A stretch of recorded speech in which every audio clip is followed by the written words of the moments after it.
Magandang buhay mga ka-agri. Welcome back sa ating channel. Dito tayo ngayon sa bundok.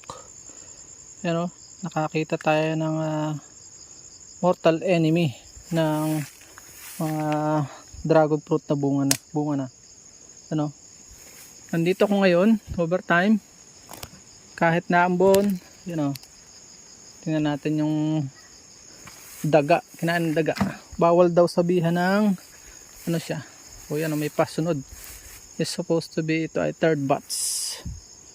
Ngayon ko lang ito ginawa sa pagbablog ko ng dragon fruit na gabi. Kasi nga may nakita tayong kalaban. Oh, ito okay pa to. Pipitasin ko dahil dyan oh, second batch. Yun. Dito oh. Yan oh. Makainan ka ng isa-isa, sayang na sayang. Kinain nila, may nakita ko kaninang umaga. Ito, okay pa to. Okay lang naman kahit may ilaw. Nakakatakot kasi nawala na yung mga ano dito. Mayroon ng cobra pero hindi naman sapat ang bilang. So ayan oh, ang ganda. Yun, ang gandang tingnan. Oh, di ba? Balon, dalawa. Sayang oh, di ba? 100 na agad dyan na loss. Hindi ko alam kung nandyan na yan kanina. Kung ngayon lang. Sayang ano, bawal daw magsalita ng masama sa kanila, lalo computer wisyuhin. Yan ang nagresulta ng imbalance nature. Wala mga sawa na kumakain. Yun o, ito nyo, yan o, tuyo na. Nahanginan o. Ito o. Wala na yan, delikado ng kainin. Yan ang mortal enemy ng mga magkabalon ano. Magkabalon. So ayan, parang sa ngayon wala kaming pusa ang pinaka natural solution, pero wala naman kaming pusa. Pag kinuwenta mo naman ano, naggubat na kasi. Pag kinuwenta mo, dahil madalang po kami pumarito kaya naggubat, pag yan oh, may bulaklak pa rin oh. Ang ganda niya sa gabi. Pag kinuwenta mo eh lugi ka pa sa pakain ng pusa. At the best ngayon ay maglason dahil imbalance na nga. Bagaman ayaw ko kailangan gawin, you know. So yun, nakalibre. Kaya po ako pumunta rito kahit gabi. Pipitasin ko na. Ito siguradong 50 pesos to. Pagka hindi ko pinitas. Ito, yun, nadali oh.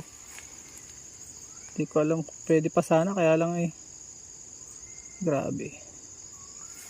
Pinaanak nila na ito. Bahagi sila sa ano eh. Hindi man nagtanim kasi bahagi. So ayan o, hindi nila kinakain itong yellow variety. Maliliit naman itong yellow variety. So frustrating sa itsura. Sayang, nahuli pa rin ako. Yun o. At yung nalaglag eh, na bulaklak o. Nalaglag na sanga. Hari ko. May guantes na, dadali pa. So yun lang. Sila ibahagi ng kalikasan pero kailangan minsan bawasan pag nasobra na. Dahil hindi ka nila titirhan. Paminsan-minsan lang naman yun. No, pinatay kasi natin yung mga sawang nangangain yan eh. Cobra naman, di pwedeng padamihin. Pati yung mga ahas na itim na mahahaba. Matakaw po yun ng ano. Ang ganda ng bulaklak oh, ng mga daga. Kaya wala tayong magagawa. Nandito na tayo. Paminsan-minsan mapipilitan ka talaga maglaso. So yan, may natira naman. So be thankful na lang tayo sa natira.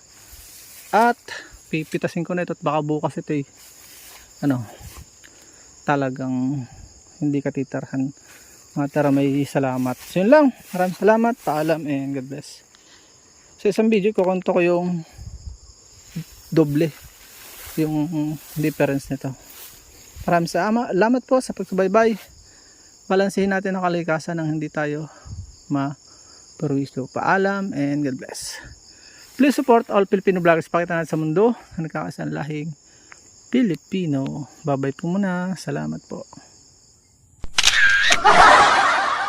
At dyan po nagtatapos ang munti natin vlog. Kung kayo pinapagpala at mahilig kayo sa ganitong klase mga upload, please consider subscribing and hitting the bell icon so that you'll get notification sa mga upcoming namin videos. Ano po?